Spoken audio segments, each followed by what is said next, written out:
Tonight, I want to think about something that has shaped me more than almost anything else in my life. It's not a talent I was born with, and it's not something anyone taught me in a classroom. It's the quiet, uncomfortable, and deeply human experience of making mistakes and slowly learning to see them differently. For a long time, I believed that mistakes meant something was wrong with me. Every time I got something wrong, I felt a wave of embarrassment, as if the mistake itself was proof that I wasn't good enough. I would replay the moment over and over in my mind, wishing I could go back and do it differently. But over time, I began to notice something. The moments I grew the most weren't the moments when everything went perfectly. They were the moments right after something went wrong, when I had to stop, breathe, and figure out what to do next. I remember a time when I made a big mistake at work, something I had been careless about, and the consequences were hard to face.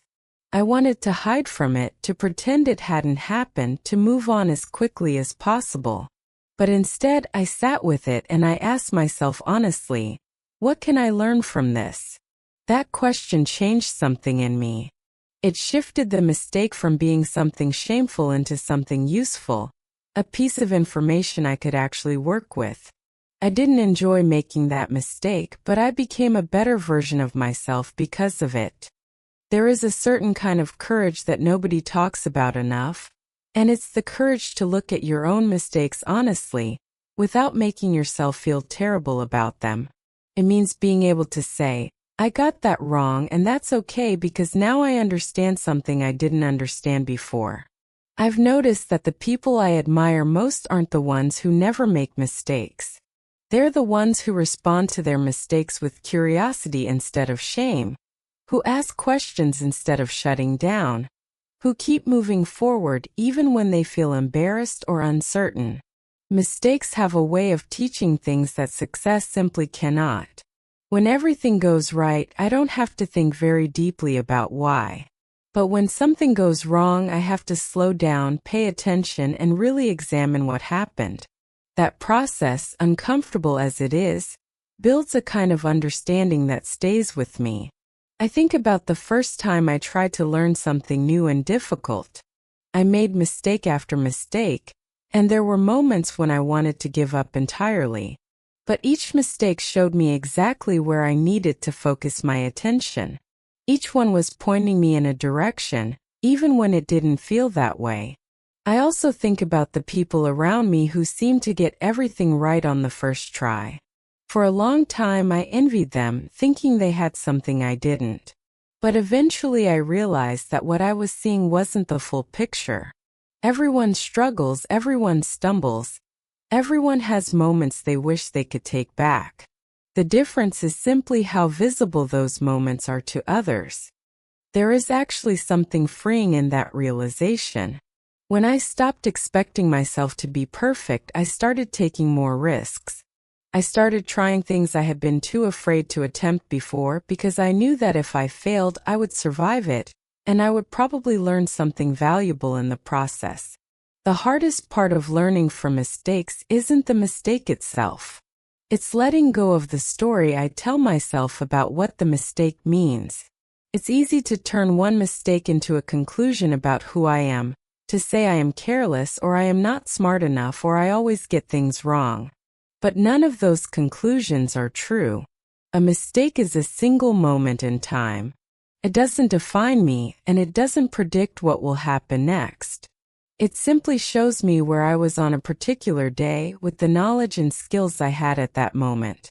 And that is always going to be different from who I am tomorrow. One thing that has helped me is learning to separate what happened from how I feel about it. The facts of a mistake are usually quite simple, but the emotions around it can be enormous. And if I'm not careful, those emotions can make the mistake feel much bigger and more permanent than it really is. So I try to look at mistakes the way I would look at them if a good friend had made them. I try to be fair and honest and kind. I ask what actually went wrong, what I could do differently, and then I let myself move on without carrying the weight of it longer than necessary. Time also has a way of changing how I see my mistakes. Something that felt devastating in the moment often looks much smaller a year later, or even a month later. The distance of time brings perspective, and perspective brings a kind of gentleness that is hard to access when the wound is still fresh. So when a mistake feels unbearable, I try to remind myself that this moment will look different from further away. I've also learned that sharing mistakes with people I trust makes them easier to carry. There's something about saying out loud, "I got that wrong," that takes away some of its power. The mistake stops feeling like a secret and starts feeling like something I can actually learn from together with others. And sometimes the most unexpected thing happens when I share a mistake.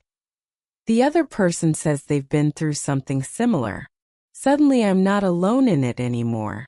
That connection, born out of vulnerability and honesty, often turns out to be one of the most meaningful kinds of connection there is.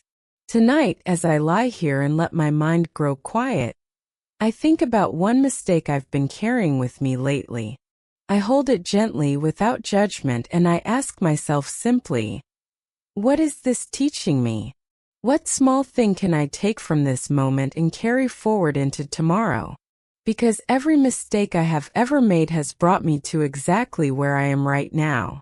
And right now, in this quiet moment, I am still here, still learning, still growing, still becoming the person I am slowly meant to be. Rest well tonight, knowing that your mistakes are not your failures. They are your teachers, patient and honest, always pointing you towards something better, something truer, something more deeply and fully yourself. I have also come to understand that some mistakes take longer to learn from than others. There are mistakes I made years ago that I am still processing, still finding new meaning in, still seeing from different angles as I grow and change. And that is okay. Not every lesson arrives on the same day as the mistake itself. Some lessons come slowly, quietly, the way light comes through a window in the early morning. You don't notice the exact moment it arrives, but at some point you realize the room is brighter than it was before. Growth after a mistake can feel the same way, gradual, almost invisible, until one day you realize you are handling something differently than you used to. I've also noticed that the same mistake, seen from a different stage of life, can teach something completely new. A mistake I made at 20 taught me one thing. Looking back at that same mistake at 30, I saw something entirely different in it, something I wasn't ready to see before. Experience changes the lens, and through that new lens, old mistakes become new teachers. There is also something important about forgiving yourself for the mistakes you can't undo. Not all mistakes can be corrected.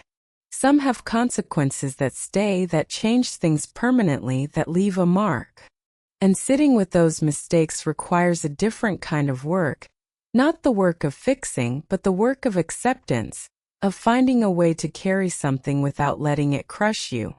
Forgiving yourself doesn't mean pretending the mistake didn't matter. It means deciding that you are more than that one moment, that your worth isn't defined by your worst day, that the story of who you are is still being written and that chapter is not the final one. I think about all the versions of myself that made mistakes along the way. The younger me who said the wrong thing, who trusted the wrong person, who chose the easy path when the harder one would have served me better. I look back at those versions of myself with something that feels like tenderness now, because they were doing the best they could with what they knew at the time. And that is all any of us can ever do. We move forward with the knowledge and the tools and the emotional resources we have in that moment. When we know better, we do better. And knowing better always starts with being willing to look honestly at where we went wrong, without turning that honesty into cruelty toward ourselves. The world is full of people who are afraid to try because they are afraid to fail. And I understand that fear completely because I have lived inside it. But I also know now what waits on the other side of that fear, a richer, more honest, more textured life, built not on perfection but on the willingness to keep showing up, keep trying, and keep learning from every stumble along the way.